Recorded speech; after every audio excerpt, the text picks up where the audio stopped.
శ్రీ మాత్రే నమః. ఉపనిషత్ దర్శిని 135 చాందోగ్యోపనిషత్తు ద్వితీయ, తృతీయ, చతుర్థ ఖండాలు.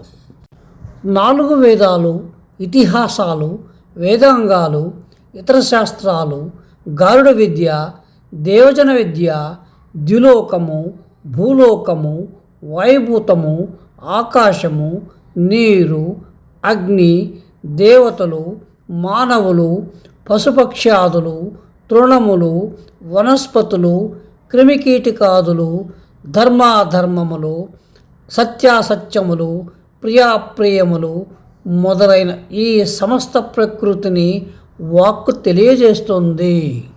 వాక్కు లేకపోతే ధర్మములను, సత్యాసత్యములను, మంచి చెడులను, ప్రియాప్రియములను తెలుపుటకు వీలు కాదు.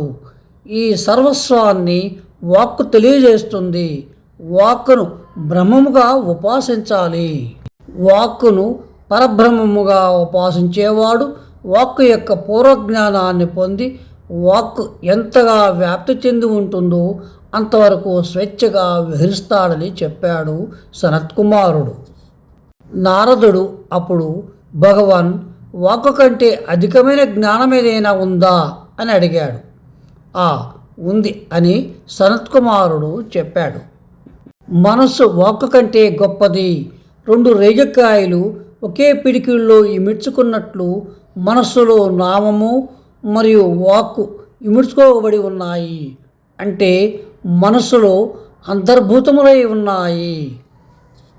మంత్రములను ఉచ్చరించాలని మనుష్యుడు మనస్సులో ఎప్పుడు కోరుకుంటాడో అప్పుడు అతడు మంత్రాలను ఉచ్చరిస్తాడు. కర్మలను ఆచరించాలని ఎప్పుడు సంకల్పిస్తాడో అప్పుడు ఆ కర్మలను ఆచరిస్తాడు.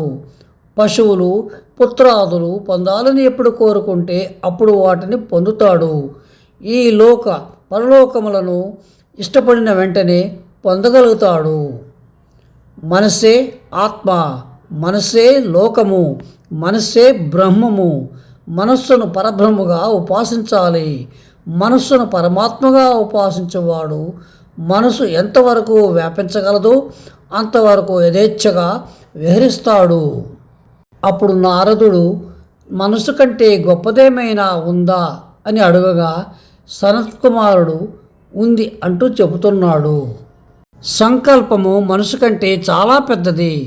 మానవుడు సంకల్పం చేసేటప్పుడు మనసుతోనే కోరుతూ ఉంటాడు. మనసు వాక్కును ప్రేరేపిస్తుంది. వాక్కులో నామము చేరి ఉంటుంది. నామము మంత్రములోను, మంత్రము కర్మలలోనూ చేరి ఉంది. నామములు, మనస్సు మొదలైన వాటికి సంకల్పమే ఆశ్రయము. అన్నిటికీ మూలము సంకల్పమే. సంకల్పము యొక్క ఆధారముతోనే నామాదులు మనస్సు ఉనికి గలవై ఉన్నాయి. స్వర్గము, భూమి, వాయువు, ఆకాశము, తేజస్సు, అన్నము, ప్రాణము, మంత్రము, కర్మఫలము మొదలైనవన్నీ సంకల్పం వల్లే కలుగుతున్నాయి. సమస్త సృష్టి సంకల్పమయము. సంకల్పమునే పరబ్రహ్మగా ఉపాసించున్నారదా అన్నాడు సనత్కుమారుడు. సంకల్పమునే పరబ్రహ్మగా ఉపాసించువాడు సృష్టింపబడిన ధ్రువలోకానికి తానే ధ్రువుడై, ప్రతిష్ఠ చేయబడిన లోకములకు తానే ప్రతిష్ఠితుడై, దుఃఖము లేని లోకములకు తాను దుఃఖరహితుడై ఉంటాడు. సంకల్పము ఎంత దూరం వ్యాప్తమై ఉందో అంత దూరము అంతటా స్వేచ్ఛగా అతను సంచరించగలడు. భగవాన్, సంకల్పము అనగా నిశ్చయాత్మక బుద్ధి కన్నా గొప్పది ఏమైనా ఉందా అని నారదుడు అడుగుగా సనత్కుమారుడు ఉంది అంటూ ఇలా చెబుతున్నాడు. సశేషం. శుభం.